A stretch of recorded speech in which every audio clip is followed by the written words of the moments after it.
Големиот полиелей во соборниот храм на манастирот Симоно Петра. На празничните служби монасите го раздвижуваат полиелејот. Неговото движење го символизира летањето на ангелите, присуството и движењето на духовите. Еден важен украс на полиелејот е двоглавиот орел на Византија. Кога во 1453 година турците го завзедоа Цариград, падна Византија со својата 1000-годишна историја. Но сепак едно парче од Византија продолжува да живее и денес на Света Гора.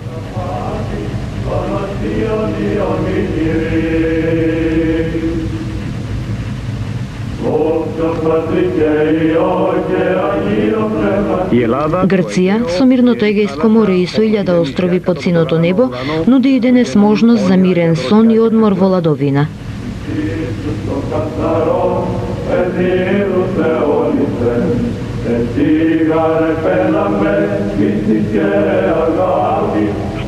На север, близу до Солун, се простира полуостровот Халкидики среде синото Егејско море.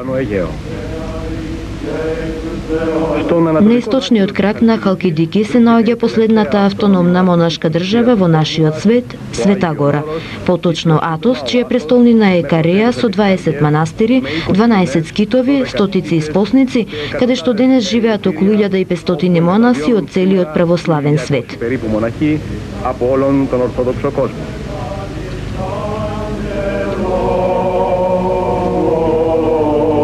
Должината на овој крак е 46 километри, а ширината изнесува од 6 до 12 километри. Вкупната површина изнесува 336 квадратни километри. На јужниот дел се издигнува 2000 метри над морето високиот мермерен врв, по кој полуостровот го добил името Атос. Едно старо предание вели дека еден ден Пресвета Богородица, патувајќи по морето, стигна на Света Гора. Таа го замоли Христа да ја даде во наследство оваа чудесна област. Нека биде твоја градина, твое наследство, твој рад, пристаниште за сите оние што сакаат да се спасат, рече еден глас од небото. Некои од манастирите се изградени уште пред 1000 години и имаат непроценлива вредност, фреските, украсите, иконите, книгите и ракописите. Но нема автомобили, електрична струја, радија, весници, хотели. Нема исто така ни жени, бидејќи нив не им е дозволен влез.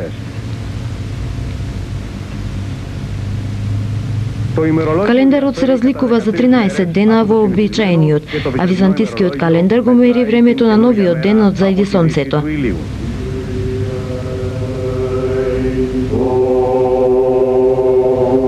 Αντιλαβούς όσων ελέησον και διαφύλαξον ημάς ο Θεός της η χάρητη.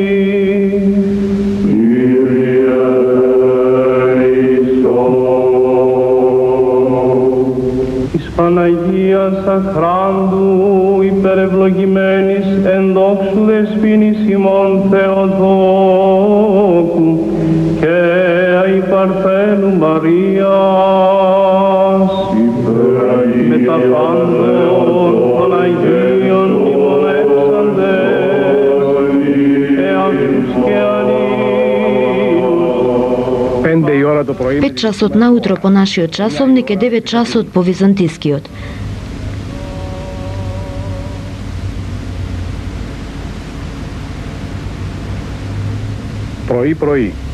Рано утро, горе на хоризонтот од Света Гора се раѓа новиот ден. Околу манастирот Симоно Петра се слуша чукањето на клепалото, повикувајќи на света литургија.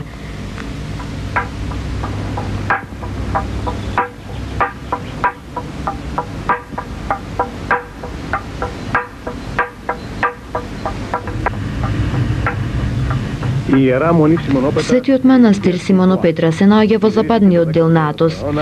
Беше подигнат во 14 век од Свети Симон Мироточиви, кој што една ноќ спроти Божик виде како слегува од небото голема светлост на врвот од една карпа високо над морето. Заради тоа го нарече манастирот Нов Витлеем.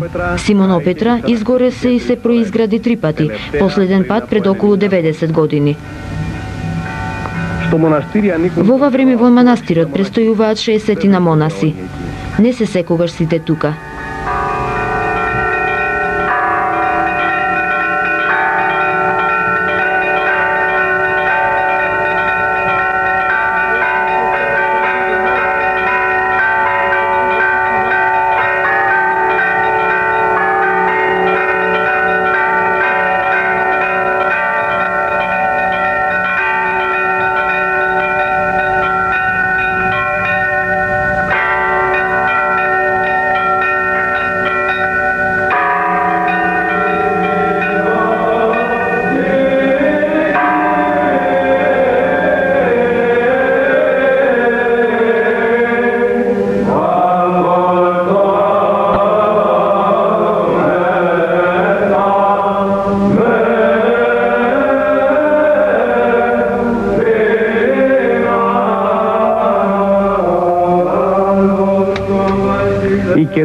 Централен настан на секој ден во манастирот е света литургија, спомен на смртта и воскресението на Христа, празнување на обратувањето, на осветување на светот и на тварите во светот, празник на присуството на Бога помеѓу луѓето. Монасите го донесуваат на божествената литургија како принос своето искуство, што го имаат самите тие со Бога. Исто така го донесуваат како принос своето собствено битие. Го принесуваат своето постоење како монаси за спасение на светот. Литургија е празникот на соединување на луѓето со Бога, со ангелите, со светите, вечната небесна слава, овде на земјата. Ton diacondon che ton diaconisandon entira monitati, che ton entilamenon iminti sanatsi et chiestei per auton, ton aidimon titoron tisieras monistatis, Ioannus Macariu Basileus, che Micaetu voevoda, che one castos cataviani aleci, zondon che te preoton, nistit Kyrios Ofeos, et i Vasilio fondo temiteai, che tonas poneono,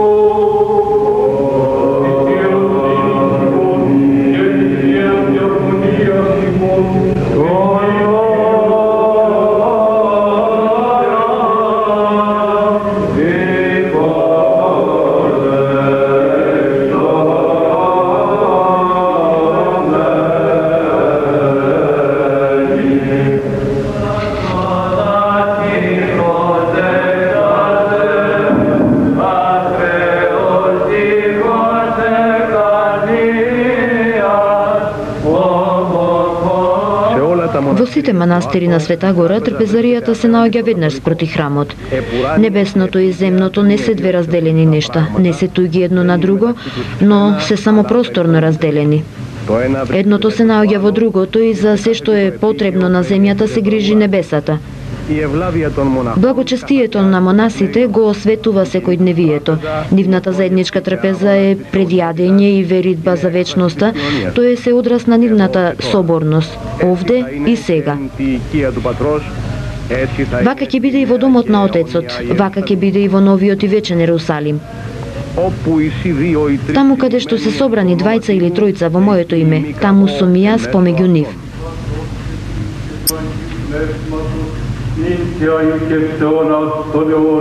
Amin. Χριστός ανέστη εκ νεκρών, θανάτων θάνατον πατήσας και της εν της μνήμας της ζωήν χαρίσαβεν. Κύριε Ρέησον, Κύριε Ρέησον, Κύριε Ρέησον, Πάτερ Άγιε ευλόγησον. Θεός ημών, ευλόγησον την πρόσιν και την πόσιν των δούλων σου, ότι Άγιος η πάντοτε νίκαιοι και σε ώρας των αιώνων. Αμήν. Ова е вечера на љубовта што ја правеа старите после света причест. Јадењето е обично. Во празничните денови се поставуваат домати, варени компири, салата, маслинки, јаболка, сирење, леб, една светагорска чаша вино и вода.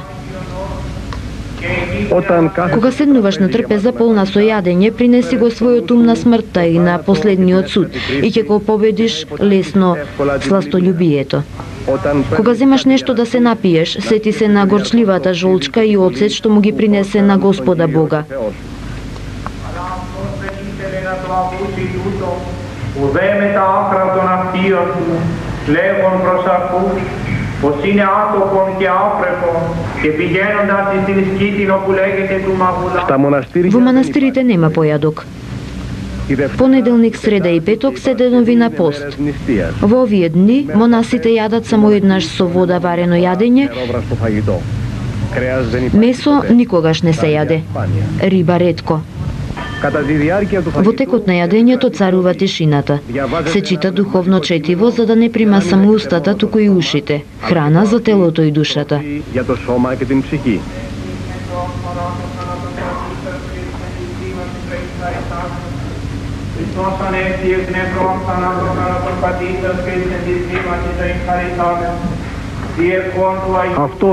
Ова е јадењето за оној што чита.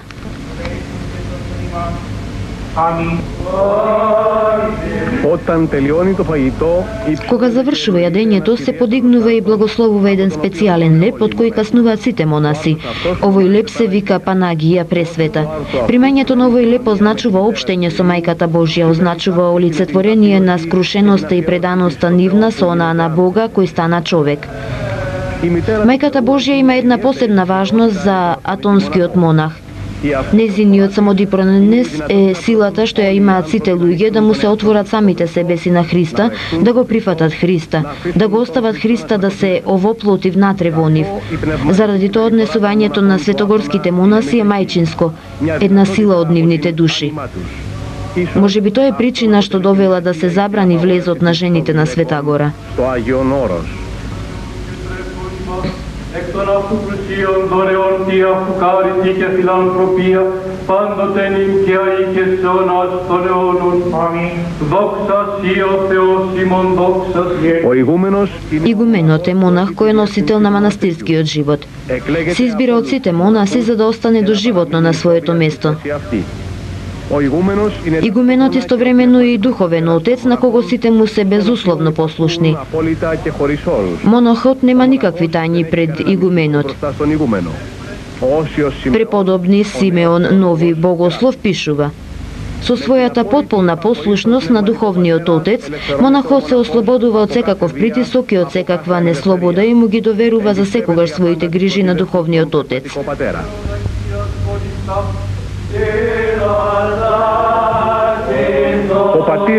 Духовниот татко, отец Емилијан игумен на манастирот Симоно Петра, за односот монах-игумен ке рече: манастирот значи еден вид црква, една целокупна црква, еден собор на оваа црква. Според тоа, старецот игуменот е еден вид Бог. Тој е на местото од Христа, а сите останати како да се чиновите на светиите, и кога живеат, и кога не се веќе живи. Значи манастирот е една тајна, па според тоа старецот е видлива страна на манастирот, што во себе го крие невидливиот потенцијал Бога, кој што постои, а тој постои внатре во црквата. Иако не се гледа видливо, но се подразбира. Кога е веќе толку мистичен и содржаен животот на еден старец, тоа значи дека истовремено тој е раководител и вајар на животот на оние луѓе што се посветиле на црквата и на животот во Христа. Που θα πρέπει να αφομοιωθούν μέσα στη ζωή της Εκκλησίας και του Χριστού.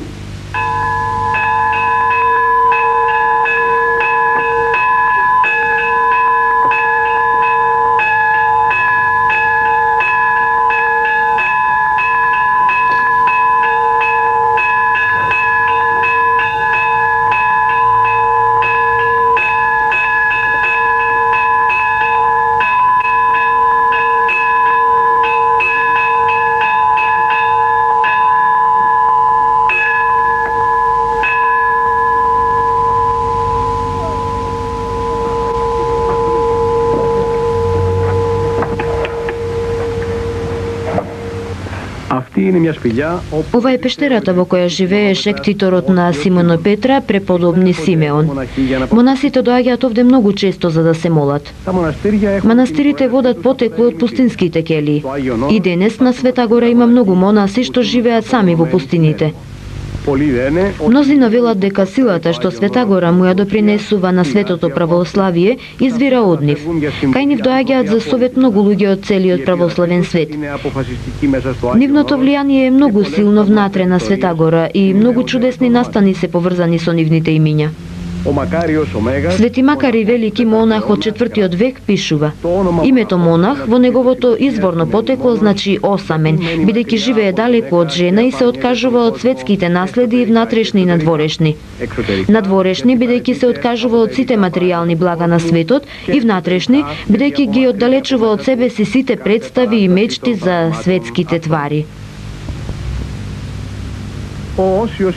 Свети Јоан Лествичник, игумен на Светиот Синајски манастир од 7 век, го представува духовното искачување на монахот како една скала со 30 басамаци, која го истигнува човека кон Бога.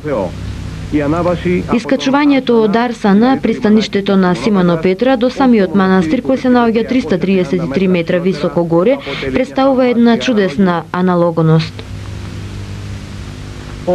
Преподобни Јоан пишува: оние што имаат желба да се издигнат кон небото, иако се уште живеат во тело, треба да ги издржат сите притисоци и тешкоти и непрестани болки, дури и тогаш кога се наоѓаат во самиот почеток на своето духовно патешествие. Како непотребни, отфрлени, презрени, со духовно раскинати срца од маки и жалости, но и со голема духовна крепост и енергија, според дарот од озгора. За да можат да победуваат, секогаш се откажуваат од се самоосудуваат, се презираат себе си, се самопонижуваат. Изгледа многу едноставно ова што го пишува светиот. Си помислуваш дека тоа се луѓе кои си имаат слабости. Да си монах не значи да си навистина слободен од искушенија, слободен од гревови. И така мнозина паѓаат, се изгубуваат, се враќаат. Колку тешко може да греши некој со помисли и колку длабоко да падне оној кој високо се искачува.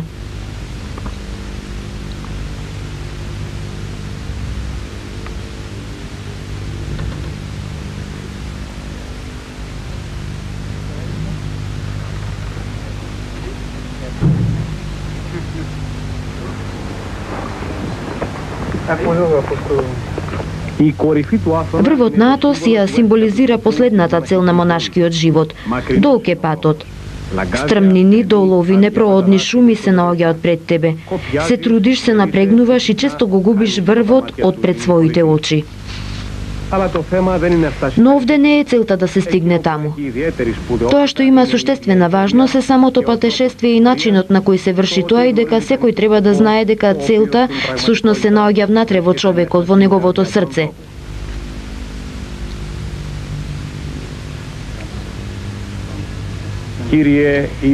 Господи Исусе Христе, Сине Божји, помилуј не. 100 пати, 1000 пати во текот на денот, вртејќи ја бројницата, монахот се моли: Господи Исусе Христе, Сине Божји, помилуј не.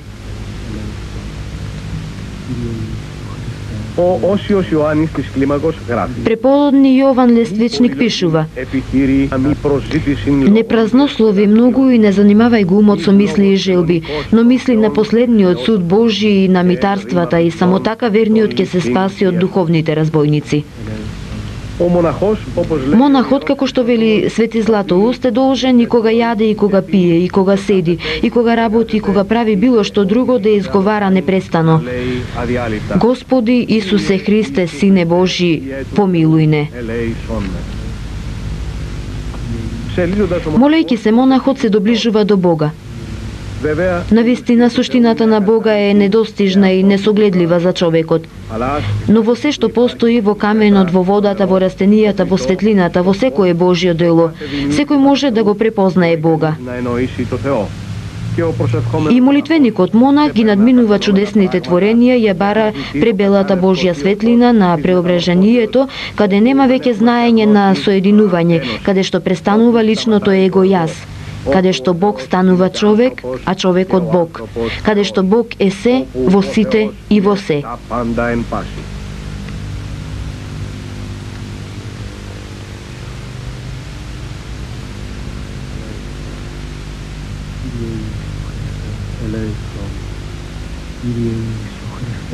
Господи Исусе Христе, Сине Божји, помилуј не.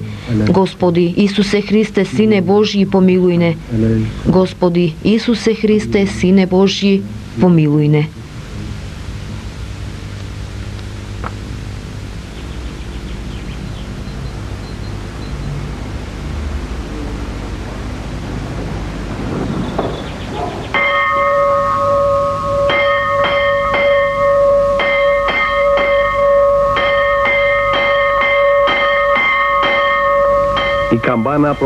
Камбаната повикува на вечерна. За оците со зајди сонцето започнува новиот ден.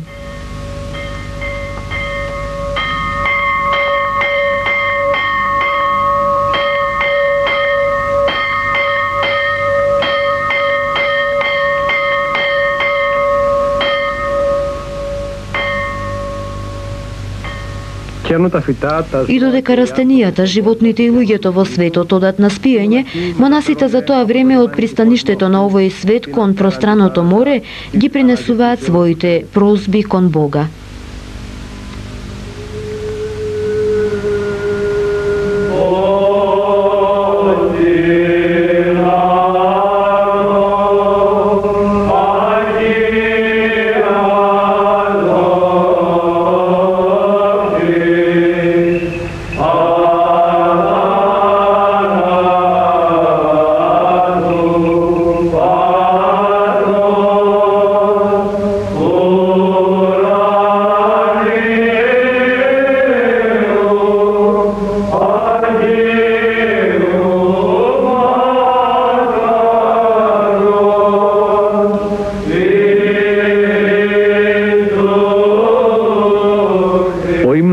Песната на монасите, посебноста на старата византиска мелодија, полумрачната црква на манастирот, трите дела на просторот од храмот, украсените икони со кандилата пред нив, блесокот на златото, на свеќите, на позлатените свеќници, мирисот на ливанот, хармонијата на молитвата. Стоиш со сати на вечерната и не знаеш каде отиде времето. Го имаш времето од целиот свет, а времето помина толку брзо. Одиш на бескрајни патувања во себе си, во твоите, во Бога, во Бога. Се и сите се во тебе и ти си во нив.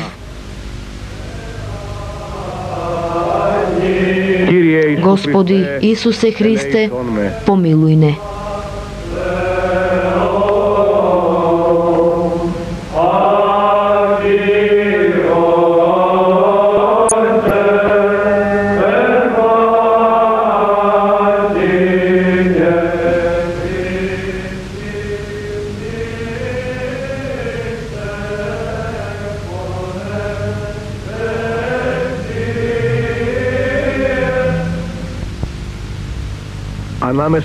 Помеѓу вечерната и утринската служба, што почнува околу 2 часот пополноќ, монасите се во своите кели.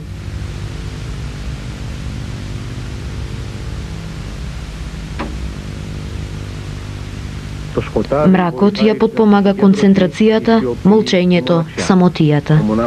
Монахот е сам со Бога. И целта на овој дом е да се соединиш за секогаш со Бога.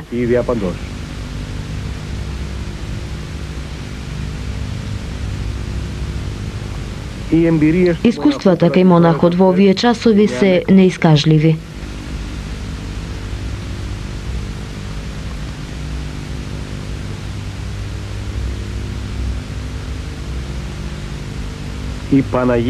Пресвета Богородица, Мајката Божја и Вседржителот. Господи Исусе Христе, помилуј ме. Свети Јоан Лествичник пишува: оној што знае вистински да му се моли на Творецот со ум, тој секогаш стои пред Бога, кој го воспева и слави.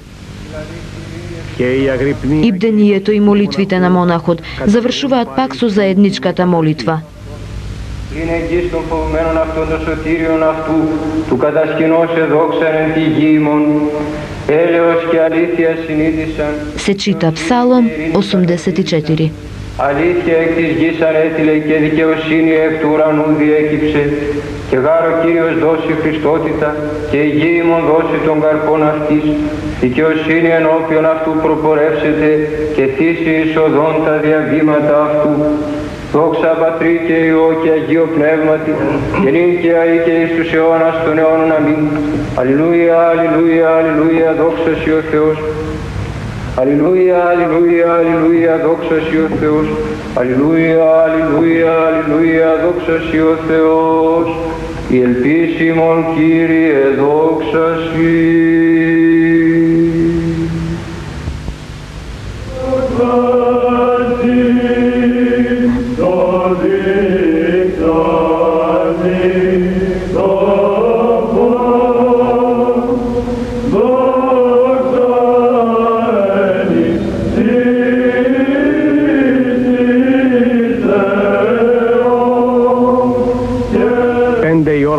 Пет часот по наше време, 9 часот во Симоно Петра.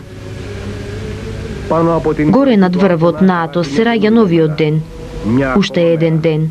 7 дена се една седмица, 4 седмици еден месец, 12 месеци една година. 10 години, 100 години, 1000 години. Тогаш, што е времето? Околу Симеон Петра чука клепалото за општо заедничарење во светата љубов Божја. Кога патуваш во Света Гора те прашуваат, што прават монасите? Ништо, велиш, ништо. Се молат и умираат. И оние што те прашуваат не го разбираат твојот одговор. Што е тоа молитва? А за смртта не станува ни збор. Никаква работа, никакво општење, никакво производство, никаква трговија, никакво заедничко добро. Тогаш, има ли човештвото некаква корис од она што се случува на Света Гора и од незините монаси? Ти доаѓа најпосле на памет една аналогност. Спортистите се подготвуваат многу време со тешки напори за Олимписките игри. Се напрегнуваат колку што дозволува човечкото тело. Светогорските монаси ги напрегнуваат своите сили и своите човечки срца од длабочината на својата волја и надеж. Ова е споредба со едно старо предание. Светот ќе постои се додека во секоја генерација ќе има 36 праведници. Не се ли овие тие праведници што го држат светот?